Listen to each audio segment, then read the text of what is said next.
নমস্কাৰ মাইনী জেনেৰ সমদৰ্শকক মই মৃগাংক শইকীয়া আকবাৰ জনাইছোঁ স্বাগতম। আজি এটা গুৰুত্বপূৰ্ণ বিষয় আমি ইছ্যু অফ দ্য ডে হিচাপে বাছি লৈছোঁ। সেয়া হৈছে যে বিশ্ববিদ্যালয় অনুদান আয়োগ UGCয়ে লোৱা এটা সিদ্ধান্ত আৰু সেই সিদ্ধান্তক লৈ ছাত্ৰ সমাজৰ মাজত সৃষ্টি হোৱা দুৰ্ভাৱনা। বিশ্ববিদ্যালয় অনুদান আয়োগে এটা সিদ্ধান্ত লৈছে যে ছেপ্টেম্বৰ মাহত যিবিলাক বিশ্ববিদ্যালয়ৰ চূড়ান্ত পৰীক্ষা বাকী ৰ'ল, চূড়ান্ত ষান্মাসিকৰ পৰীক্ষা বাকী ৰ'ল, সেই ফাইনেল পৰীক্ষা ইউনিভাৰ্চিটি গ্ৰাণ্ট কমিশ্যন বিশ্ববিদ্যালয় অনুদান আয়োগে পতাৰ এটা সিদ্ধান্ত লৈছে।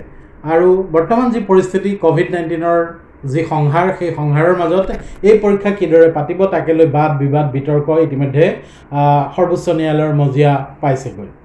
এই সন্দৰ্ভত এই ছাত্ৰসকলৰ জীৱনৰ সৈতে জড়িত এই গুৰুত্বপূৰ্ণ বিষয়টো সন্দৰ্ভত কথা পাতিবলৈ এই সময়ত মোৰ সৈতে উপস্থিত আছে গুৱাহাটী বিশ্ববিদ্যালয়ৰ ছাত্ৰ একতা সভাৰ সভাপতি মুন তালুকদাৰ আৰু উপস্থিত আছে গুৱাহাটী বিশ্ববিদ্যালয়ৰে আইন মহাবিদ্যালয়ৰ এজন ছাত্ৰ বিশাল দেৱ কাকতি। এতিয়া প্ৰথমে মই মুন তালুকদাৰৰ পৰা জানিব খুজিছোঁ, আচলতে বিশ্ববিদ্যালয় অনুদান আয়োগে যিটো সিদ্ধান্ত ল'লে সেই সিদ্ধান্তটোৰ তোমালোকে বিৰোধিতা কৰিছা বুলি আমি অৱগত। কিয় তোমালোকে পৰীক্ষা পতাটো বিচৰা নাই? নমস্কাৰ ছাৰ, প্ৰথমে আপোনালোকক ধন্যবাদ জ্ঞাপন কৰিছোঁ যে my news anyway issue of the day এই গুৰুত্বপূৰ্ণ এটা সিদ্ধান্ত লৈছে। আৰু মই গুৱাহাটী বিশ্ববিদ্যালয়ৰ স্নাতকোত্তৰ ছাত্ৰ সন্থাৰ সাধাৰণ সম্পাদক হিচাপে আৰু গোটেই বিশ্ববিদ্যালয়ৰ ছাত্ৰ সমাজে অসমৰ ছাত্ৰ ছাত্ৰীয়ে বিশ্ববিদ্যালয় অনুদান আয়োগৰ যি হতকাৰী সিদ্ধান্ত, এই সিদ্ধান্তৰ বিৰোধিতা কৰিছে। প্ৰথম কথাটো এটা, যি বিশ্ববিদ্যালয় অনুদান আয়োগে কয় যে যদি ছাত্ৰ ছাত্ৰীসকলে ৭৫% ক্লাছত উপস্থিত প্ৰথমতে মই এই কথাটো তোমাৰ পৰা জানিব বিচাৰিম যে কি সিদ্ধান্ত আচলতে বিশ্ববিদ্যালয় অনুদান আয়োগে লৈছে, যিটো সিদ্ধান্তৰ তুমি বিৰোধিতা কৰিছা। সকলো স্তৰৰ দৰ্শকৰ বাবে কথাটো অকণমান চমুৱাই ক'বা নেকি? হয়, প্ৰথম কথা হ'ল যে বিশ্ববিদ্যালয় অনুদান আয়োগে মাৰ্চ মাহৰ পৰা যিহেতু বিশ্ববিদ্যালয় বন্ধ হৈ আছে, তেওঁলোকে সময়ে সময়ে কিছুমান জাননী প্ৰকাশ কৰি আছে। প্ৰথম হ'ল গৰমৰ বন্ধ উঠাই ল'লে, একাডেমিক ইয়াৰ চেঞ্জ কৰিলে। তাৰপিছত হঠাৎ এটা সিদ্ধান্ত ল'লে UGCয়ে যে ছেপ্টেম্বৰ মাহৰ শেষত সকলো বিশ্ববিদ্যালয় পৰীক্ষা পাতিব লাগিব, সেয়া বাঞ্ছনীয়। তেওঁলোকে বিশ্ববিদ্যালয়ৰ ছাত্ৰ ছাত্ৰীসকলে কি অসুবিধাত ভুগি আছে সেই কথা বিশ্লেষণ নকৰাকৈ ছেপ্টেম্বৰৰ শেষত পৰীক্ষা পাতিব লাগিব। দ্বিতীয়তে তেওঁলোকে ক'লে যে কোনো ৰাজ্য চৰকাৰে, কোনো শিক্ষামন্ত্ৰীয়ে, কোনো শিক্ষা বিভাগে সেই পৰীক্ষা বাতিল কৰিব নোৱাৰে। তৃতীয়তে তেওঁলোকে ক'লে যে এই পৰীক্ষাটো বাধ্যতামূলক হ'ব আৰু পাতিবই লাগিব। তেনে ক্ষেত্ৰত আজিৰ তাৰিখত অসমৰ ছাত্ৰ ছাত্ৰীসকলে বানপানী সমস্যাৰ সৈতে যুঁজি আছে। আমাৰ তাতে UGCয়ে কৈছিলে যে অনলাইন মাধ্যমেৰে পাঠদান কৰিব লাগিব, কিন্তু আজিৰ তাৰিখত অনলাইন মাধ্যমেৰে পাঠদান অসমত ফলপ্ৰসূ নহয়। আজিৰ তাৰিখত কেৱল মাত্ৰ 50% ছাত্ৰ ছাত্ৰীয়ে অনলাইন শিক্ষাৰে ঢুকি পাইছে। বাকী 50% ছাত্ৰ ছাত্ৰী যাৰ এণ্ড্ৰইড ফোন নাই, বিজুলী বাতিৰ সংযোগ নাই বা এণ্ড্ৰইড মোবাইল নাই, যাৰ ফলত বহু ছাত্ৰ ছাত্ৰীয়ে শিক্ষাৰ পৰা বঞ্চিত হৈছে। তেনে ক্ষেত্ৰত বিশ্ববিদ্যালয় অনুদান আয়োগে হঠাৎ ভোটৰ ওপৰত দানত পৰে যে আমি কৰোণা ভাইৰাছৰ সৈতে যুঁজি আছোঁ, বানপানীৰ সৈতে যুঁজি আছোঁ। তেনে ক্ষেত্ৰত আকৌ তেওঁলোকে কৈছে যে ছেপ্টেম্বৰ মাহৰ শেষত চূড়ান্ত পৰীক্ষা হ'ব। এই পৰীক্ষাটো কেৱল বিশ্ববিদ্যালয় বুলি আমি যিটো কৈছোঁ, বিশ্ববিদ্যালয় মানে বিশ্ববিদ্যালয়ৰ অন্তৰ্গত যিসমূহ মহাবিদ্যালয় আছে সেই মহাবিদ্যালয়সমূহৰো বা স্নাতক পৰ্যায়ৰ যি পৰীক্ষা, চূড়ান্ত পৰীক্ষা, এই পৰীক্ষা অন্তৰ্ভুক্ত হৈ আছে। নিশ্চয় ছাৰ, যিসমূহ ধৰক এতিয়া ডিগ্ৰীৰ যিটো ফাইনেল ছেমিষ্টাৰৰ ষ্টুডেণ্ট, 6th ছেমিষ্টাৰ ষ্টুডেণ্ট, এই পৰীক্ষাটো জড়িত হৈ আছে। আজিৰ তাৰিখত গুৱাহাটী বিশ্ববিদ্যালয়ৰ অন্তৰ্গত 350খনৰ অধিক মহাবিদ্যালয় আছে। ডিব্ৰুগড় বিশ্ববিদ্যালয় 175খনৰ অধিক, অৰ্থাৎ প্ৰায় ছাত্ৰ ছাত্ৰীৰ সংখ্যা যি 4 লাখৰো অধিক আছে। তেনে ক্ষেত্ৰত বিশ্ববিদ্যালয় অনুদান আয়োগে এই ছাত্ৰ ছাত্ৰীৰ সমস্যা বিশ্লেষণ নকৰাকৈ তেওঁলোকে হঠাৎ ছেপ্টেম্বৰত পৰীক্ষা পাতিব বিচাৰে। আমি বিৰোধিতা কৰিছোঁ এই কাৰণে ছাৰ। প্ৰথম কথাটো হ'ল যে যি UGCয়ে কয় ছাত্ৰ ছাত্ৰীসকলে যদি 75% শ্ৰেণীত উপস্থিত নাথাকে সেই ছাত্ৰ ছাত্ৰীক পৰীক্ষা দিবলৈ দিয়া নহয়। সেই UGCয়ে আকৌ 25% পাঠদান কৰি 100% পৰীক্ষা পাতিব বিচাৰিছে। দ্বিতীয়তে হ'ল বিশ্ববিদ্যালয় অনুদান আয়োগে পাঠদান নকৰাকৈ পৰীক্ষা পতাটো সম্ভৱ নহয়। আৰু পৰিস্থিতি যিহেতু জটিল, সেই জটিল সময়ত আজি গুৱাহাটী বিশ্ববিদ্যালয়, কটন বিশ্ববিদ্যালয় গুৱাহাটীৰ মাজমজিয়াত অৱস্থিত আৰু গুৱাহাটীখন কৰোণাৰ হটস্পট ৰূপে পৰিগণিত হৈছে। আজিৰ তাৰিখত আন্তঃজিলা কমিউনিকেশ্যন বন্ধ হৈ আছে, আন্তঃৰাজ্যটো বাদে এখন ৰাজ্যৰ পৰা আন এখন ৰাজ্যত যাব নোৱাৰে। তেনে ক্ষেত্ৰত হঠাৎ যিহেতু স্বাস্থ্যমন্ত্ৰী নিজেই কৈছে যে আগষ্ট মাহত কৰোণাৰ সংক্ৰমণ ভয়াৱহ হ'ব, তেনে ক্ষেত্ৰত UGCয়ে এই কথাসমূহ বিশ্লেষণ নকৰে, কাৰণ UGCয়ে দিল্লীত AC ৰুমত বহি থাকি অসমৰ সমস্যাৰ কথা বুজি নাপায়, যাৰ বিৰুদ্ধে আজি সুপ্ৰিম কোৰ্টতো মহামান্য উচ্চতম ন্যায়ালয়তো গোচৰ ৰুজু হৈছে। অহা 31 তাৰিখে তাৰ শুনানি আছে, উচ্চতম ন্যায়ালয়ৰ মজিয়াত গোচৰ হয়। আৰু আমিও মানে অসমৰ বিষয়টো যাতে বিশেষভাৱে, কাৰণ অসমৰ ছাত্ৰ ছাত্ৰী আজি ধৰক মণিপুৰ বা মেঘালয়ৰ ছাত্ৰ ছাত্ৰীয়ে পৰীক্ষা দিব পাৰিব পাৰে, কিন্তু অসমৰ ছাত্ৰ ছাত্ৰীৰ সমস্যা বহুত। আজি বানপানীৰ সমস্যা, আজি এণ্ড্ৰইড ফোনৰ সমস্যা, এই সমস্যাসমূহক আমি অন্তৰ্ভুক্ত কৰি আজি উচ্চ ন্যায়ালয়ৰ মহামান্য মুখ্য ন্যায়াধীশক আমি এখন স্মাৰক পত্ৰ দিছোঁ আৰু অসমৰ বিষয়টো বিশ্লেষণ কৰাৰ বাবে আহ্বান জনাইছোঁ। UGCক আমি এই কাৰণে বিৰোধিতা কৰাৰ এটা কথা হৈছে, যদি আপুনি চায় আজি লেবাৰ ইউনিয়নক লৈ যদি কথা পাতে তাতে লেবাৰসকল থাকে, আজি ডক্টৰক লৈ যদি কিবা চৰকাৰী সিদ্ধান্ত লয় তাতে ডক্টৰসকল থাকিব, কিন্তু UGCত কোনো এজন ছাত্ৰ নাই, ছাত্ৰ প্ৰতিনিধি নাই। তেনে ক্ষেত্ৰত UGCয়ে যিখন এখন কমিটি প্ৰস্তুত কৰিছিলে, ৰিকমেণ্ড কৰিছিলে, তেওঁৰ হাৰিয়ানা বিশ্ববিদ্যালয়ৰ উপাচাৰ্য মহোদয়ে কৈছিলে যে ছাত্ৰ ছাত্ৰীসকলৰ সকলো পৰীক্ষা বাতিল কৰিব লাগে আৰু সকলো পৰীক্ষাক এছাইনমেণ্ট আৰু পূৰ্বৰ ষাণ্মাসিকৰ পৰীক্ষাৰ ভিত্তিত পাছ কৰাই দিব লাগে। কিন্তু সেই কথাসমূহ বিশ্লেষণ নকৰাকৈ আমি পৰীক্ষাৰ বিৰোধী নহয়, কিন্তু যিহেতু পৰিস্থিতি জটিল আৰু এই জটিল পৰিস্থিতিত আমি বিচাৰিছোঁ ছেপ্টেম্বৰত সকলো ছাত্ৰ ছাত্ৰীক উত্তীৰ্ণ কৰি দিব লাগে আৰু পৰৱৰ্তী সময়ত ছাত্ৰ ছাত্ৰীসকলে যদি ভাবে যে আমি ইয়াতকৈ বেছি নম্বৰ পাম, কাৰণ বহু ছাত্ৰ ছাত্ৰীৰ আশা থাকে, হায়াৰ ষ্টাডিৰ কথা থাকে, সেয়েহে পিছত পৰিস্থিতি ভাল হোৱাৰ বেটাৰমেণ্ট পাতিব লাগে। কিন্তু এই জটিল সময়ত পৰীক্ষা পতাটো কোনো কাৰণত সম্ভৱ নহয়। অৰ্থাৎ ছাত্ৰ সমাজে বিচাৰিছে যে ছেপ্টেম্বৰ মাহত পৰীক্ষা অনুষ্ঠিত কৰিব নালাগে, ইতিপূৰ্বে যিসমূহ পৰীক্ষা তেওঁলোকে দিলে তাৰ ফলাফলৰ ভিত্তিত সকলো ছাত্ৰ ছাত্ৰীকে উত্তীৰ্ণ ঘোষণা কৰিব লাগে, যিহেতু পৰীক্ষাৰ ফলাফল দিবই লাগিব, ছাত্ৰ ছাত্ৰীৰ শিক্ষাবৰ্ষৰ কথা আছে। আৰু তেওঁলোকে এইটো বিচাৰিছে যে পৰৱৰ্তী সময়ত যিসকল ছাত্ৰ ছাত্ৰীয়ে নিজৰ মাৰ্কক লৈ, পূৰ্বৰ যিহেতু ফলাফলৰ ভিত্তিত ফলাফল ঘোষণা কৰা হ'ব, তেওঁলোকে নিজৰ মাৰ্কক লৈ যদি সন্তুষ্ট নহয় তেতিয়াহ'লে তেওঁলোকক বেটাৰমেণ্টৰ এটা অপশ্যন দিব লাগে। মই বিশালৰ ওচৰলৈ যাব খুজিছোঁ। এই অসমৰ ক্ষেত্ৰত যিটো সমস্যাৰ উদ্ভৱ হৈছে, ইতিমধ্যে মুনে উল্লেখ কৰিছে, অসমৰ বিশ্ববিদ্যালয় বা অসমৰ মহাবিদ্যালয়ৰ ছাত্ৰ ছাত্ৰীসকলৰ পৰীক্ষাৰ যিটো পদ্ধতি বিশ্ববিদ্যালয়ৰ উন্নয়ন আয়োগৰ আগত স্নাতক আৰু স্নাতকোত্তৰ, এই দুয়োটাৰ বিষয়ে কি অসুবিধাৰ সন্মুখীন হৈছে? হয়, আপুনি খুব এটা গুৰুত্বপূৰ্ণ প্ৰশ্ন সুধিছে, কেনেকুৱা আমি সমস্যাৰ সন্মুখীন হৈছোঁ। প্ৰথম কথা, আপুনি যদি চাই, আমি 16 মাৰ্চৰ পৰা আমাক তাৎক্ষণিকভাৱে কৈ দিয়া হ'ল যে শিক্ষা অনুষ্ঠানবিলাক বন্ধ হৈ থাকিব। গতিকে যেতিয়া আমাক তাৎক্ষণিকভাৱে কোৱা হ'ল যে শিক্ষা অনুষ্ঠানবিলাক বন্ধ হৈ থাকিব, তেতিয়া যিসকল ছাত্ৰ ছাত্ৰী হোষ্টেলত থাকে সেই ছাত্ৰ ছাত্ৰীসকলে তাৎক্ষণিকভাৱে ঘৰত গুচি যাব লগা হ'ল।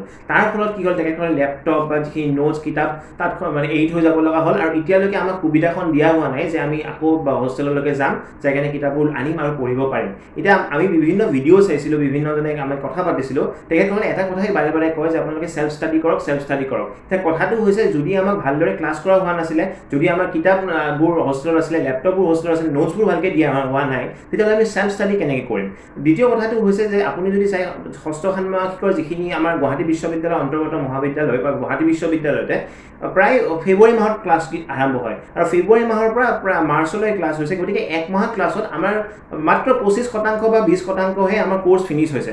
তেনে স্থিতিত আমি কেনেকৈ পৰীক্ষা দিব পাৰিম, সেইটো মই বিশ্ববিদ্যালয় অনুদান আয়োগ লগতে বিশ্ববিদ্যালয় কৰ্তৃপক্ষক মই অলপ গুৰুত্ব সহকাৰে ভাবি চাবলৈ অনুৰোধ জনাইছোঁ। তৃতীয় কথাটো হৈছে, বিশ্ববিদ্যালয় অনুদান আয়োগে যোনখন গাইডলাইন দিছে তাতে কেইটামান কথা কোৱা হৈছে যে পৰীক্ষা আপুনি কেনেকৈ অনুষ্ঠিত কৰিব। আপুনি অফলাইন কৰিব পাৰে, অনলাইন কৰিব পাৰে বা অফলাইন অনলাইন ব্লেণ্ডেড মোড কৰিব পাৰে। যেনেকৈ মোনে ইতিমধ্যে ক'লে যে অফলাইন কৰা আমাৰ এতিয়া সম্ভৱ নহয়, কাৰণ আমাৰ কৰোণা ভাইৰাছৰ যোনটো পেণ্ডেমিক বা লাইফ থ্ৰেটনিং চিটুৱেশ্যন যোনটো হৈছে, তাৰ পৰিস্থিতিত আমি অফলাইন পাতিব নোৱাৰোঁ। অনলাইন ক্ষেত্ৰত চাব আপুনি, এতিয়াও আমি যদি বিভিন্ন এপ ইউজ কৰোঁ, তেতিয়াও আমাক এই গ'লকৈ ঘূৰি থাকে, বাফাৰ কৰি থাকে, আমি এটা কথা বুজি পাওঁ, 10টা কথা বুজি নাপাওঁ, সেইটো আমি সম্ভৱ নহয়। অনলাইন অফলাইন ব্লেণ্ডেড মোডটো কি, এতিয়ালৈকে আমাক সেইটো বস্তু ক্লিয়াৰ কৰি দিয়া হোৱা নাই। আৰু শেষত মই এটা কথা ক'ব বিচাৰিছোঁ যে বিশ্ববিদ্যালয় অনুদান আয়োগে যেতিয়া জুন মাহত এখন নটিফিকেশ্যন দিছিলে, তাতে কোৱা হৈছিলে জুলাইত পৰীক্ষা হ'ব।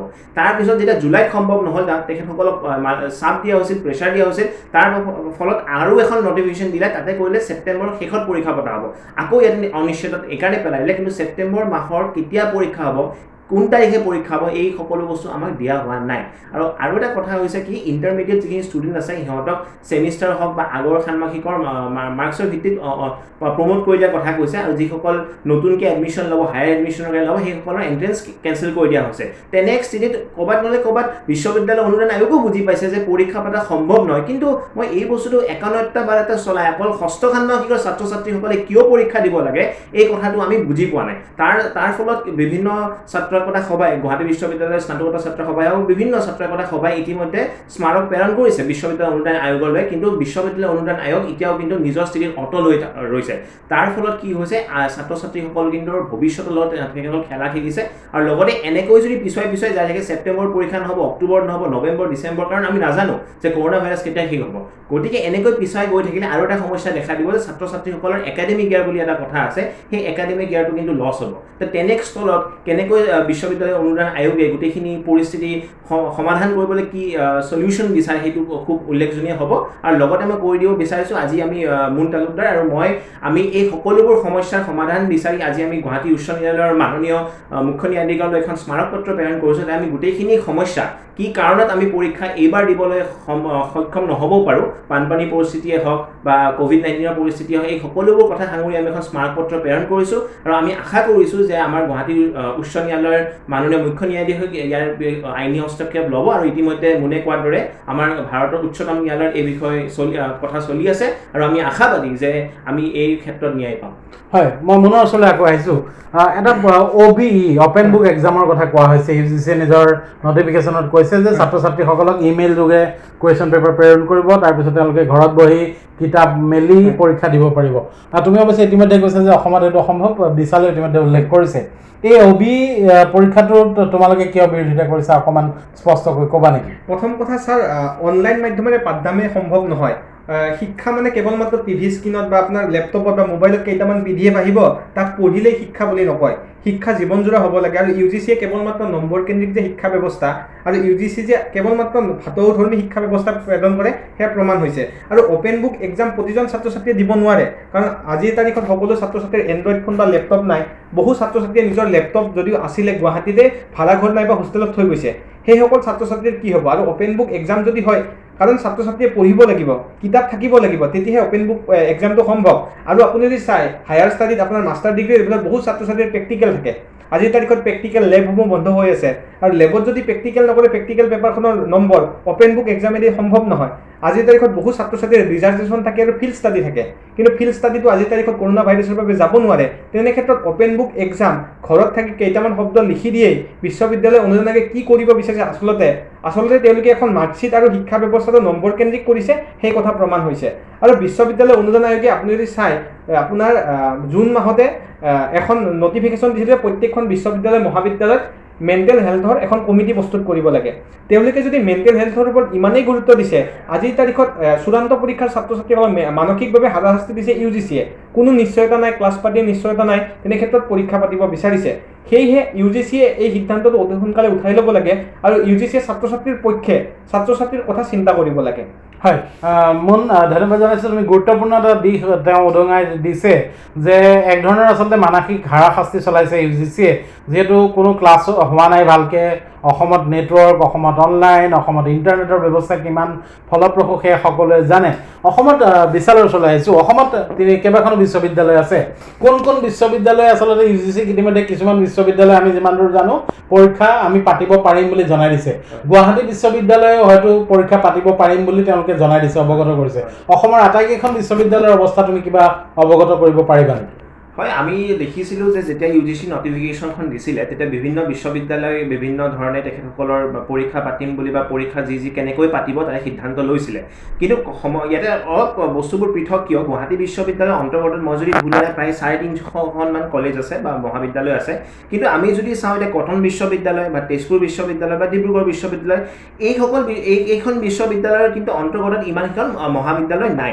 গতিকে গুৱাহাটী বিশ্ববিদ্যালয় যিখন আমাক নটিফিকেশ্যন দিছিলে মাননীয় ভাইচ চেঞ্চেলৰে, তেখেতে খুব ধুনীয়াকৈ কথা কৈ দিছিলে যে এটা ষ্টুডেণ্ট ফ্ৰেণ্ডলি মোডত আমি এটা পৰীক্ষা পাতিম। আৰু এই কথাটো জনাই দিছিলে যে কি কয়, যেতিয়াই গুৱাহাটীত লকডাউনটো খুলিব তেতিয়া আমি এখন ধুনীয়াকৈ নটিফিকেশ্যন এখন প্ৰেৰণ কৰিম, তাৰ ভিত্তিত কৰিম। এতিয়া কথাটো হৈছে আমি এতিয়ালৈকে নটিফিকেশ্যনখন পোৱা নাই। আৰু মই যিমান দূৰ জানো কটন বিশ্ববিদ্যালয়ৰ চাগে ইণ্টাৰমিডিয়েট ছেমিষ্টাৰকেইটা তেখেতসকলে প্ৰিভিয়াছ ছেমিষ্টাৰ আৰু এছাইনমেণ্ট ভিত্তিত পাছ কৰি দিম বুলি কৈছে। কিন্তু যোনটো শেষৰ ছেমিষ্টাৰ ষষ্ঠ ষাণ্মাসিকৰ কিন্তু তেখেতসকলেও এতিয়া ডিচিশ্যন এটা ল'ব পৰা নাই। ঠিক তেনেকৈ ডিব্ৰুগড় বিশ্ববিদ্যালয় এটা মাজৰ স্থিতিত আছে। গতিকে মই যি দেখিছোঁ এতিয়া গোটেইবোৰ বিশ্ববিদ্যালয় কিন্তু অনিশ্চয়তাত আছে যে কেনেকৈ পৰীক্ষাটো অনুষ্ঠিত কৰিম। আৰু এইটো অনিশ্চয়তা এইকাৰণেই আহিছে যে আকৌ মই ক'ব লাগিব যে বিশ্ববিদ্যালয় অনুদান আয়োগে যে বাৰে বাৰে এই কথাটো কৈছে যে আপোনালোকে যদি পৰীক্ষাটো অনুষ্ঠিত নকৰে, যদি আপোনালোকে নিজাববীয়াকৈ কিবা ডিচিশ্যন লয়, আমি আপোনালোকৰ ওপৰত কিন্তু একশ্যন ল'ম। এই কাৰণে এই অনিশ্চয়তাটো আহিছে। এই অনিশ্চয়তাটোৰ যোনটো মানসিক চাপ কিন্তু ছাত্ৰ ছাত্ৰীসকলে ভুগি আছে। কাৰণ আজি যদি আপুনি এখন নটিফিকেশ্যন ওলাই দিয়ে যে কালি পৰীক্ষা হ'ব, পৰহি পৰীক্ষা হ'ব, তেতিয়াহ'লে আমি আকৌ সেই মেণ্টেল ছেটআপটো আমাৰ দিগদাৰ দিব। এতিয়া মই আপোনাক এটা সাধাৰণ উদাহৰণ দি বুজাব বিচাৰিছোঁ। ছাপ'জ আপোনাৰ যদি এখন বাহন আছে, সেই বাহনখন আপুনি 2 মাহ ঘৰত থৈ দিছে আৰু সেই বাহনখনক আপুনি ষ্টাৰ্ট কৰা নাই। তেতিয়াহ'লে কি হ'ব যে বাহনখনৰ ইঞ্জিনটো যেতিয়া আপুনি ষ্টাৰ্ট দিব অলপ ষ্টাৰ্ট হওঁতে সময় লাগিব আৰু যদি ষ্টাৰ্ট হয়ও তেতিয়াহ'লে আপুনি যদি ৰাস্তাত যায় এখন বন্ধ হৈ যাব পাৰে কিন্তু সেই বাহনখনৰ কোনো মানসিক ছেটআপ নাথাকে কিন্তু ছাত্ৰ ছাত্ৰীসকলৰ মানসিক ছেটআপ থাকে আৰু যেনেকৈ ইতিমধ্যে মুনে ক'লে যে বিশ্ববিদ্যালয় অনুদান আয়োগে প্ৰত্যেকখন বিশ্ববিদ্যালয়ৰ এটা মেণ্টেল হেল্থ ছেটআপ কমিটি এটা কৰিব দিছিল কিন্তু আজিলৈ সেই কমিটি নহ'ল ষ্টুডেণ্টখিনি কাউন্সেলিং কৰা নহ'ল আৰু তাৰপিছত যদি আমাক এনেকৈ জাপি দিয়া হয় যেনেকৈ মুনে ইতিমধ্যে ক'লে যে কিতাপ নাই নোটছ নাই লেপটপ নাই তেতিয়াহ'লে আকৌ এই একেই সমস্যাই হ'ব আকৌ যদি আপোনালোকে চাই যে এনেকৈও যদি আমি পৰীক্ষা দিব আগবাঢ়ি যাওঁ তেতিয়া আমাৰ সমস্যাটো কি হ'ব যে আমাৰ ফলাফলবোৰ বেয়া হ'ব আৰু ফলাফল বেয়া হ'লে আমাৰ বেক লাগিব এৰিয়াৰ লাগিব তাৰপিছত কি হ'ব পুনৰ আমি অহা বছৰ পৰীক্ষা দিব লাগিব গতিকে কথাটো এনেকুৱা যে আমি পৰীক্ষাৰ বিৰুদ্ধে নহয় কিন্তু প্ৰত্যেকবাৰে ছাত্ৰ ছাত্ৰীসকলে ষান্মাসিকৰ পৰীক্ষা দি আহিছে এইবাৰ কিয় দিব বিচৰা নাই এইটো যাতে অলপ গুৰুত্ব সহকাৰে লয় আৰু যাতে ছাত্ৰ ছাত্ৰীসকলৰ ভৱিষ্যত যাতে অন্ধকাৰলৈ পেলাই নিদিয়ে বা যাবলৈ নিদিয়ে হয় আচলতে এই গোটেই বিষয়টোত কেৱল ইউজিচিয়ে যিটো স্থিতি লৈছে এই ইউজিচিৰ এই স্থিতিক লৈ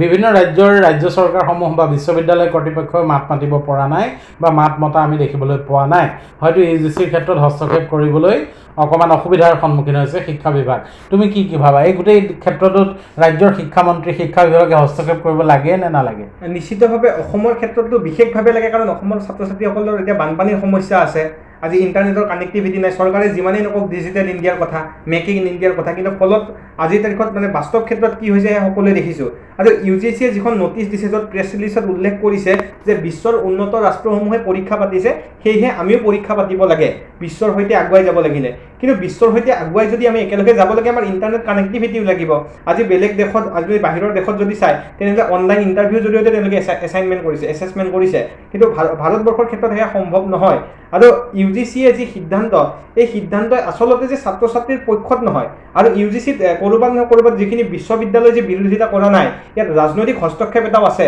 কাৰণ বিশ্ববিদ্যালয়সকলে বিৰোধিতা নকৰাৰ কাৰণটো হৈছে এয়াই যে ইউজিচিয়ে যি ফাণ্ড দিয়ে ইউনিভাৰ্চিটি গ্ৰাণ্টছ কমিটিৰ যিখিনি ফাণ্ড সমগ্ৰ দেশত ইউজিচি আণ্ডাৰত কিমান বিশ্ববিদ্যালয় আছে এনেকুৱা এটা ধাৰণা আমাক দিব পাৰিবা নেকি প্ৰায় 935খনমান বিশ্ববিদ্যালয় আছে তাৰে 735খনমান বিশ্ববিদ্যালয় সমৰ্থন কৰিছে আৰু বাকী সেইখিনি বিশ্ববিদ্যালয় ইয়াৰ বিৰোধিতা কৰিছে ইতিমধ্যে যদি চাই আপুনি দিল্লী চৰকাৰে ৰাজ্য চৰকাৰে স্পষ্টভাৱে কৈছিলে শিক্ষা বিভাগে দিল্লী চৰকাৰে যে দিল্লীত কোনো ধৰণৰ পৰীক্ষা অনুষ্ঠিত কৰিব নোৱাৰে আৰু মহাৰাষ্ট্ৰতো কৈছিলে কিন্তু হঠাৎ তাৰ ওপৰতো হস্তক্ষেপ আৰোপ কৰি এই ব্যৱস্থাটো ল'ল আমি অসম চৰকাৰক অনুৰোধ জনাইছোঁ মাননীয় শিক্ষামন্ত্ৰী মহোদয়ক অনুৰোধ জনাইছোঁ শিক্ষা বিভাগক অনুৰোধ জনাইছোঁ যে শিক্ষাৰ ক্ষেত্ৰত এটা বিশেষ হস্তক্ষেপ ল'ব লাগে কাৰণ যদি প্ৰত্যেকখন ৰাজ্যই কাৰণ 1/3 ৰাজ্যই যদি ইয়াৰ বিৰোধিতা কৰে ইউজিচিৰ এই সিদ্ধান্ত বাতিল কৰিব লাগিব আৰু ৰাজ্য চৰকাৰে যদি প্ৰত্যেকখন ৰাজ্য চৰকাৰে এই সিদ্ধান্ত লয় আৰু আজিৰ তাৰিখত কিন্তু যিসমূহ শিক্ষক সন্থা আছে টিচাৰ এছ'চিয়েশ্যন আছে তেওঁলোকৰো ভূমিকা যথেষ্ট কাৰণ মাহৰ মূৰত দৰমহাটো লৈ থাকিলে নহ'ব বন্ধৰ সময়ত তেওঁলোকে দৰমহা ঠিকেই পাই আছে কিন্তু ছাত্ৰ ছাত্ৰীয়ে কি শিকিছে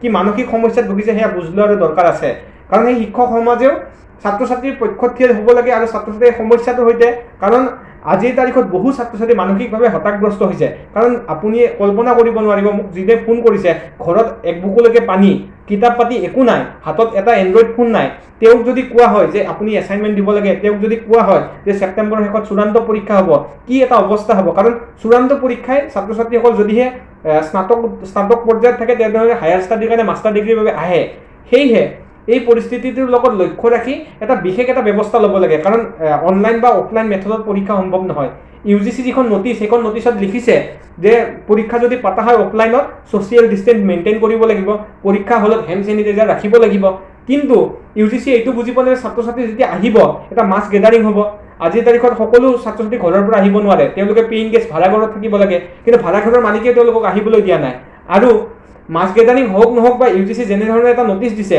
শিক্ষা পাঠদান নকৰাকৈ যিখন নটিচ দিছে সেই নটিচখনৰ জৰিয়তে এটা কথাই প্ৰমাণ যে ছাত্ৰ ছাত্ৰীসকলে নিশিকাকৈ কোনো কাৰণত পৰীক্ষা দিব নোৱাৰে পৰীক্ষা দিলে বেক হ'ব এৰিয়াৰ লাগিব আকৌ এবছৰ বিনষ্ট হ'ব সেয়েহে শিক্ষা বৰ্ষ আৰু ছাত্ৰ ছাত্ৰীৰ বিদ্যায়তনে এই দিশটো লক্ষ্য ৰাখি ইউজিচিয়ে অতি শীঘ্ৰে ছাত্ৰ ছাত্ৰীৰ পক্ষত এটা সিদ্ধান্ত দিব লাগে হয় নিশ্চিতভাৱে আৰু এই মুহূৰ্তত আচলতে দেশত এক ভয়ানক পৰিস্থিতি বিৰাজমান আজিৰ দিনটোতো ভাৰতত প্ৰায় 50,000 লোক কৰোণাত আক্ৰান্ত হৈছে গতিকে এনে সময়ত আচলতে পৰিস্থিতি পৰৱৰ্তী সময়ত আৰু কিমান বেয়া হয় সেয়া কোনেও নাজানে তেনে প্ৰেক্ষাপটত নিশ্চিতভাৱে ইউজিচিৰ এই সিদ্ধান্ত পৰীক্ষা পতাৰ সি অফলাইনে হওক বা অনলাইনে হওক এই পৰীক্ষা পতাৰ সিদ্ধান্ত যে ফলপ্ৰসূ কৰিব তেওঁলোকে পাৰিব সেয়া আমিও সহজে অনুমান কৰিব পাৰিছোঁ এয়া সিদ্ধান্ত বৰ কোনোবাই পৰীক্ষা পাতিম বুলি ক'লেও এই সিদ্ধান্ত সহজ নহ'ব তেনেস্থলত ছাত্ৰ ছাত্ৰীসকলক কিন্তু এনেদৰে পৰীক্ষা পাতিমেই বুলি কৈ মানসিক হাৰাশাস্তি প্ৰদানৰ কোনো যুক্তিযুক্ততা আমি দেখা নাই।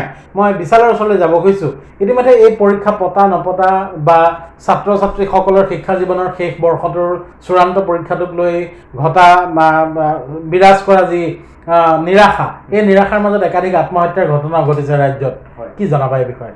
হয়, আপুনি যদি চাই এই যোনটো আমাৰ শিক্ষা ব্যৱস্থা, এই শিক্ষা ব্যৱস্থাটো খুব সমস্যা আছে। শিক্ষা ব্যৱস্থাটো আপুনি এই নম্বৰ কেন্দ্ৰিক শিক্ষা ব্যৱস্থা, পৰীক্ষা ভিত্তিক শিক্ষা ব্যৱস্থা, আমি এষাৰ কথা ইংৰাজীত পঢ়িছিলোঁ আগতে যে নলেজ ইজ পাৱাৰ। আপুনি যি জ্ঞান আহৰণ কৰিছে সেইটো আপোনাৰ শক্তি। গতিকে এই যে আত্মহত্যাৰ কথা আপুনি ক'লে, ইতিমধ্যে আমাৰ চিৰাং জিলাৰ এজন ছাত্ৰ আত্মহত্যা কৰিছে। এই আত্মহত্যা কিয় কৰিছে? আত্মহত্যা এইকাৰণে কৰিছে যে তেখেতৰ চাগে এণ্ড্ৰইড ফোন নাছিলে, লেপটপ নাছিলে বা ইণ্টাৰনেট কানেক্টিভিটি নাছিলে। তাৰ ফলত কি হৈছে, তেখেতে ক্লাছ কৰিব নোৱাৰিলে তেখেতে আত্মহত্যা কৰিছে। এতিয়া আপুনি কথাটো চাব, এজন ছাত্ৰই আত্মহত্যা কৰিছে, কিন্তু এতিয়া যদি কথাটো হয় যে এতিয়া যদি এই পৰীক্ষাটো পাতি দিয়ে যে ছেপ্টেম্বৰ পৰীক্ষা হ'বই লাগিব, যেনে মোনে ক'লে যে কাৰোবাৰ ঘৰত এবুকু পানী, কাৰোবাৰ আৰু এটা কথা, অকল বানপানী বা কৰোণাই নহয়, জাপানীজ এনকেফেলাইটিছৰ এটা ঘটনা চলিছে। ইতিমধ্যে মই যদি ভুল কোৱা নাই 25 জন লোক জাপানীজ এনকেফেলাইটিছ মৃত্যু বৰণ কৰিছে। গতিকে এনেকৈ যদি মানসিক চাপ জাপি দিয়া হয়, এনেকৈ যে পৰীক্ষা হ'বই লাগিব, পৰীক্ষা দিবই লাগিব, তেতিয়াহ'লে এটা নহয় 100 জন ছাত্ৰ ছাত্ৰীয়ে কিন্তু আত্মহত্যাৰ পথ বাছি ল'ব পাৰে। কাৰণ চবৰে এটা আশা থাকে, চবৰে এটা এক্সপেক্টেশ্যন থাকে যে মই ভাল ফলাফল কৰিম, মা দেউতাৰ এটা আশা থাকে। গতিকে এই আশাত যদি চেঁচা পানী ঢালি দিয়ে, আৰু চেঁচা পানী কেনেকৈ ঢালিব যে আপোনালোকে পৰীক্ষা মানে আমাক পঢ়িবৰ কাৰণে সময়ো নিদিয়ে, ক্লাছো নকৰিলে, অনলাইন ক্লাছো ভালদৰে নকৰিলে, কিন্তু আমি পৰীক্ষা দিব লাগিব। এতিয়া পৰীক্ষা যেনেকৈ মোনে ক'লে যে 75% যদি আপোনাৰ পাৰ্চেণ্টেজ অফ এটেণ্ডেঞ্চ নাথাকে, আপুনি পৰীক্ষাই দিব নোৱাৰে। এতিয়া ক্লাছ হোৱা নাই, অনলাইন ক্লাছ ভালকৈ হোৱা নাই। আৰু এটা মই কথা খুব মানে হাস্যকৰ কথা মই কৈ দিছোঁ যে আপুনি যদি কয় অনলাইন নোটছ দিয়া ব্যৱস্থা, বহুতে কৈছে যে অনলাইন নোটছ দি দিছোঁ, আপোনালোকে পঢ়ি লওক, চেল্ফ ষ্টাডি কৰক। মই এটা সৰু উদাহৰণ দিব খুজিছোঁ যে বিশেষ্য পদ আৰু বিশেষণ পদ। আপুনি বিশেষ্য পদ আৰু বিশেষণ পদৰ সূত্ৰটো দি এটা উদাহৰণ দি দিলে যে এইটো বিশেষ্য পদ, এইটো বিশেষণ পদ। ছাত্ৰ ছাত্ৰীসকলে সেই নোটটো পঢ়ি মুখস্থ মাৰিলে, পৰীক্ষাত লিখিলে যে অমুকটো বিশেষ্য পদ, তমুকটো বিশেষণ পদ। কিন্তু পৰৱৰ্তী সময়ত যদি তেখেতসকলক সোধোঁ যে এটা শব্দ দি দিছোঁ, এইটো বিশেষ্য পদ নে বিশেষণ পদ, তুমি বাছি উলিওৱা, সেই ছাত্ৰ ছাত্ৰীজনে সেই বিশেষ্য পদ বা বিশেষণ পদটো বাছি উলিয়াব পাৰিবনে?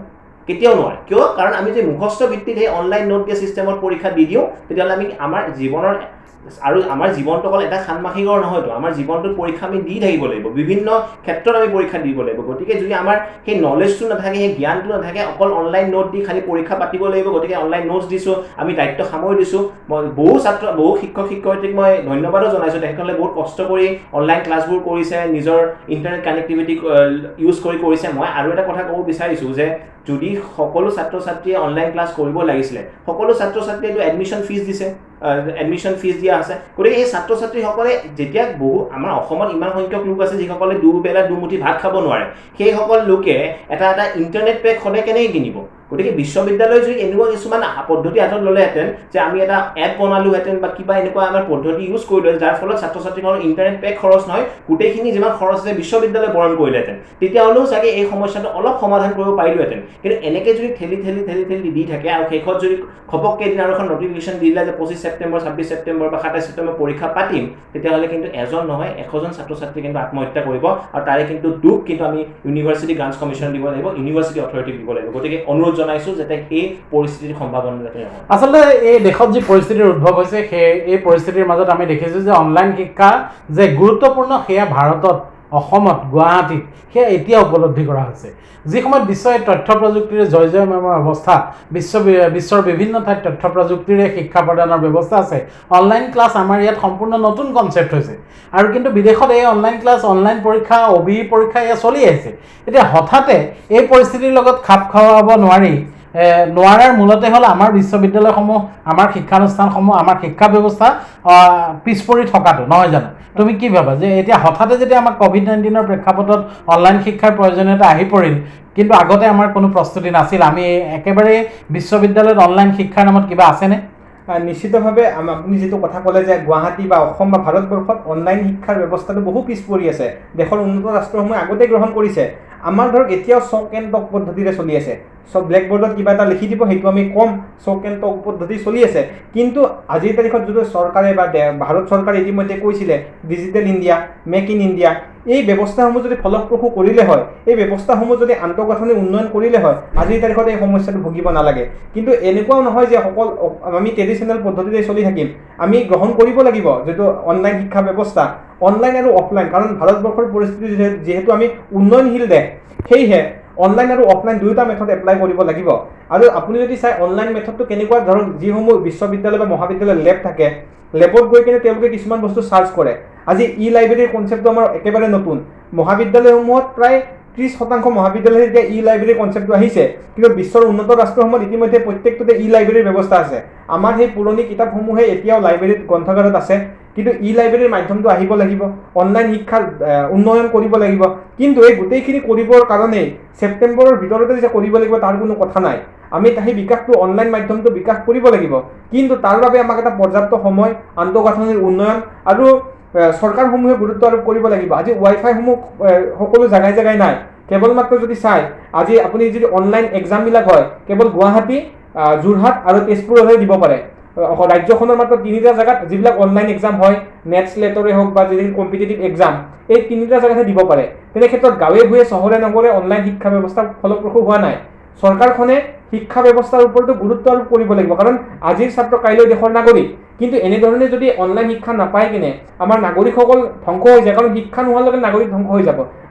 আমি এতিয়া ধৰক হায়াৰ ষ্টাডিৰ কথা পাতি আছোঁ, স্নাতক পৰ্যায়ৰ কথা পাতি আছোঁ, কিন্তু আপুনি লক্ষ্য কৰিছে যদি গম পাব, যিসকল ছাত্ৰ ছাত্ৰীয়ে ধৰক এতিয়া 4 বছৰৰ ছাত্ৰ ছাত্ৰী, তেওঁলোকে এইবাৰ জানুৱাৰী মাহত এডমিশ্যন ল'ব লাগিছিলে, কিন্তু আজি জানুৱাৰী মাহ গৈ এতিয়া ধৰক জুলাই মাহ পালে, অৰ্থাৎ 6 মাহ তেওঁলোকে পিছুৱাই গ'ল। যিটো সময়ত তেওঁলোকে ABCD শিকিব লাগিছিল 6 মাহ পিছুৱাই গ'ল, আৰু কেতিয়ালৈকে পিছুৱাই যায় তাৰ নিশ্চয়তা নাই। সেয়েহে এই গোটেই শিক্ষা ব্যৱস্থাটো এটা নতুন দিশ, নতুন সংস্কৰণ দিয়াৰ প্ৰয়োজন। কেৱল অসম পাঠ্যপুথি নিগমে পাঠ্যপুথি প্ৰস্তুত কৰি জানুৱাৰীত প্ৰস্তুত কৰি মাৰ্চ মাহত দিয়া ব্যৱস্থাটো ত্যাগ কৰিব লাগিব, আৰু এই অনলাইন শিক্ষাটোৰো ক্ষেত্ৰত কিছু নতুন সংস্কৰণৰ প্ৰয়োজন হ'ব। হয়, নিশ্চিতভাৱে। আৰু এই মুহূৰ্তত যিটো গুৰুত্বপূৰ্ণ কথা সেইটো হৈছে যে ছেপ্টেম্বৰ মাহৰ ভিতৰত এনেদৰে যিকোনো উপায়েৰে অনলাইন অফলাইন বা বিভিন্ন উপায়েৰে পৰীক্ষা পতাৰ কথা যিটো কৈছে, সেয়া সামগ্ৰিক দৃষ্টিত কিন্তু ছাত্ৰ ছাত্ৰীৰ বাবে ইতিবাচক কথা নহয়। আৰু সেইটো লৈ ছাত্ৰ ছাত্ৰীসকল আচলতে এক অকল্পনীয় পৰিস্থিতিৰ সন্মুখীন হৈছে, সেইটো হৈছে বিশেষকৈ অসমত। সেয়া আমি ইমান দেৰি পতা কথাৰ পৰা নিশ্চিত হৈছে। বিশাল, ক্লজিং অন্তিম মন্তব্য তুমি কি দিবা? অন্তিম মন্তব্যটো এইটোৱেই যে যিদৰে মুনে ক'লে যে ছাত্ৰ ছাত্ৰীসকলৰ ভৱিষ্যতটো অন্ধকাৰ পিনে ঢাকি পেলাই নিদিব, 1 নম্বৰ কথা। 2 নম্বৰ কথা, যেনেকৈ যিকোনো মানে সংগঠন, যদি আজি আমি ডাক্তৰৰ কিবা সমস্যা হয়, লেবাৰৰ কিবা সমস্যা হয়, আমি ডাক্তৰ বা লেবাৰক আমি সংযুক্ত কৰি সেই সমস্যাটোৰ সমাধান বিচাৰিব যত্ন কৰোঁ। ঠিক তেনেকৈ বিশ্ববিদ্যালয় অনুদান আয়োগে, মই ভাবোঁ আজিৰ দিনলৈকে কিন্তু ছাত্ৰ ছাত্ৰীসকলৰ যে কিবা এনেকুৱা আমি গুগল ডকুমেণ্ট বা ফৰ্ম দিয়ক, ছাৰ্ভে কৰক যে ছাত্ৰ ছাত্ৰীসকলে কি বিচাৰিছে, কি তেখেতসকলৰ মানসিক অৱস্থা, সেই বস্তুবোৰ কিন্তু এতিয়ালৈকে বিশ্ববিদ্যালয় অনুদান আয়োগে কৰা নাই। গতিকে তেনেকুৱা এটা পদ্ধতি কৰি আমাৰ মনৰ কথাখিনি জানিবলৈ তেখেতসকলে এটা যত্ন কৰিব পাৰে। 3 নম্বৰ কথাটো হৈছে কি, ভাৰতৰ পৰিস্থিতিত বিশ্ববিদ্যালয় অনুদান আয়োগ যিসকলে চলাই আছে, যিসকল মানে মাননীয় পদত বহি আছে, তেখেতসকলেও জানে যে ভাৰতবৰ্ষৰ পৰিস্থিতিটো এনেকুৱা যে ইণ্টাৰনেটটো সম্ভৱেই নহয়, ইণ্টাৰনেটত পৰীক্ষা দিয়া, অনলাইন পৰীক্ষা দিয়া সম্ভৱেই নহয়। আজি আমি অকল গুৱাহাটী মহানগৰীৰ কথা কৈ আছোঁ, অসমৰ এনেকুৱা অঞ্চল আছে য'ত আমিও গৈছিলোঁ বিভিন্ন সময়ত, তাত আমি নেটৱৰ্কটোৱে নাপাওঁ। মই বেলেগ নকওঁ, যদি গুৱাহাটী মহানগৰীৰ পৰা মই ওলাই যাই অলপ বাহিৰৰ পিনে যাওঁ, কামৰূপ ৰুৰেলৰ পিনে যাওঁ, তেতিয়া আমি নেটৱৰ্কটো নাপাওঁ, ইণ্টাৰনেটটো পিছৰ কথা। আৰু শেষৰ কথাটো এইটোৱে ক'ম যে ষ্টুডেণ্ট ফ্ৰেণ্ডলি যোনখন নটিফিকেশ্যন, সেই নটিফিকেশ্যনখন আমি যাতে বিশ্ববিদ্যালয় অনুদান আয়োগৰ পৰা আশা কৰিব পাৰোঁ। আৰু যদি সেই নটিফিকেশ্যনখন আহে, তেতিয়াহ'লে আমি বিশ্ববিদ্যালয় অনুদান আয়োগতো ধন্যবাদ জনামেই। আৰু শেষত মই এটা কথাই ক'ব বিচাৰিছোঁ যে বিভিন্ন ছাত্ৰ ছাত্ৰী, আজি অকল মই বা মুন নহয়, বিভিন্ন ছাত্ৰ ছাত্ৰীয়ে ইতিমধ্যে ওলাই আহিছে, বিভিন্ন ছাত্ৰ ছাত্ৰীয়ে নিজৰ মত প্ৰকাশ কৰিছে। আৰু ইতিমধ্যে আমি ফেচবুকত দেখিছোঁ, ছ'চিয়েল মিডিয়াত দেখিছোঁ, বিভিন্ন পেজে এই বিষয়ে আলোচনা কৰি আহি এটা সিদ্ধান্তত উপনীত হৈছে যে বৰ্তমান সময়ত পৰীক্ষা পতাটো সম্ভৱ নহয়, আৰু অসমৰ প্ৰেক্ষাপটত অনলাইন শিক্ষা ব্যৱস্থা সম্ভৱ নহয়। আৰু শেষত ক'ম যে যদি ক্লাছৰুমৰ যিখিনি ক্লাছেছ সেইখিনি নকৰাকৈ যদি ছাত্ৰ ছাত্ৰীসকলক পৰীক্ষাত বহিবলৈ বাধ্য কৰি দিয়ে, কিন্তু ছাত্ৰ ছাত্ৰীসকলক অন্যায় কৰা হ'ব। হয়, নিশ্চয়কৈ। মুন, শেষত ছাৰ মই 2টা কথাই ক'ম। প্ৰথম কথাটো হ'ল যে বহুতেই কৈ আছে যে আমি যদি পৰীক্ষা নিদি এখন মাৰ্কশ্বিট খুজি আছোঁ, আমি আচলতে মাৰ্কশ্বিট খোজা নাই, কাৰণ পৰিস্থিতিটো যিহেতু বেয়া। সেয়েহে পৰীক্ষা নিদি এনে মাৰ্কশ্বিট দিয়াটো মানে ভেলুৱেবল নহ'ব। কিন্তু কথাটো হ'ল যে সেই মাৰ্কশ্বিটখনৰ বাবে ছাত্ৰ ছাত্ৰীসকলৰ যাতে জীৱনটো শেষ হৈ নাযায়, কাৰণ বেক লগাৰ লগে লগে এৰিয়াৰ লগে লগে এটা বস্তুৰ বিনষ্ট হ'ব। আৰু বিভিন্ন বিশ্ববিদ্যালয় বা মহাবিদ্যালয়ে কৈছে যে পৰীক্ষা নিদিয়াকৈ, ক্লাছ নকৰাকৈ, এছাইনমেণ্টৰ ভিত্তিত যদি 6ষ্ঠ ষাণ্মাসিক বা ফাইনেল ছেমিষ্টাৰ পাছ কৰাই দিয়ে, সেই চাৰ্টিফিকেটখনৰ ভেলু নাথাকিব। কিন্তু মই এইটো প্ৰশ্ন তেওঁলোকক কৰিব বিচাৰিছোঁ, যদিহে পৰীক্ষা দিবলৈ আহি কৰোণা ভাইৰাছত আক্ৰান্ত হয়, কোনোবা এজন ছাত্ৰৰ মৃত্যু হয়, সেই মৃত্যু হোৱা চাৰ্টিফিকেটখন মাক দেউতাকৰ বাবে কিমান দুখজনক হ'ব, কিমান বেদনাদায়ক হ'ব, সেই ব্যৱস্থাটোৰ কথা চিন্তা কৰিব লাগে।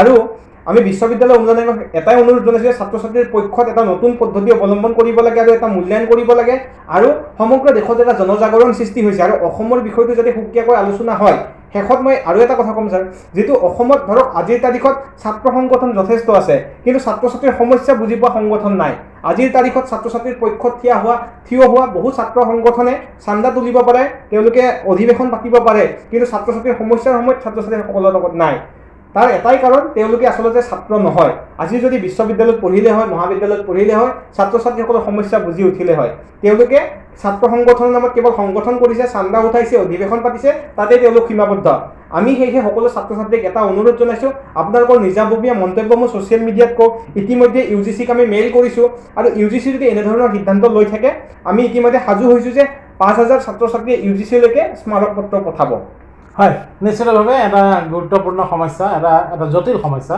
এই সমস্যাটো কেনেকৈ UGCয়ে অতিক্ৰম কৰে কেনেকৈ ছাত্ৰ ছাত্ৰীসকলৰ শিক্ষা জীৱন নষ্ট নোহোৱাকৈ তেওঁলোকৰ ভৱিষ্যত অন্ধকাৰ নোহোৱাকৈ কিদৰে ছাত্ৰ ছাত্ৰীসকলক পৰীক্ষাৰ ফলাফল UGCয়ে দিয়ে সেয়া নিশ্চয়কৈ লক্ষণীয় হ'ব উচ্চতম ন্যায়ালয়ে কি ৰায় দিয়ে বিভিন্ন ন্যায়ালয়ত চলি থকা গোচৰৰ কি ৰায় ওলায় সেয়াও লক্ষণীয় হ'ব কিন্তু এটাই কথা সেইটো হ'ল যে ছাত্ৰ ছাত্ৰীসকল কোনো কাৰণতে যাতে তেওঁলোকৰ ভৱিষ্যত যাতে অন্ধকাৰত নিমজ্জিত নহয় তাৰ প্ৰতি সকলো পক্ষই শিক্ষাৰ সৈতে জড়িত UGCয়ে হওক শিক্ষা বিভাগে হওক ছাত্ৰ সংগঠনে হওক সকলো পক্ষই কিন্তু এই সময় থাকোঁতেই সিদ্ধান্তত উপনীত হোৱাটো সমীচীন হ'ব সামৰিব খুজিছোঁ এই বিশেষ অনুষ্ঠান ইছ্যু অফ দ্য ডে ধন্যবাদ জনাইছোঁ মুন ধন্যবাদ বিশাল আৰু এই অনুষ্ঠানৰ পৰা মই মৃগাংক শইকীয়াই লৈছোঁ বিদায় আপোনালোকে লাইক আৰু ফ'ল' কৰিব আমাৰ ফেচবুক পেজ ভিজিট কৰিব আমাৰ ৱেবছাইট আৰু ছাবস্ক্ৰাইব কৰিব আমাৰ ইউটিউব চেনেল ধন্যবাদ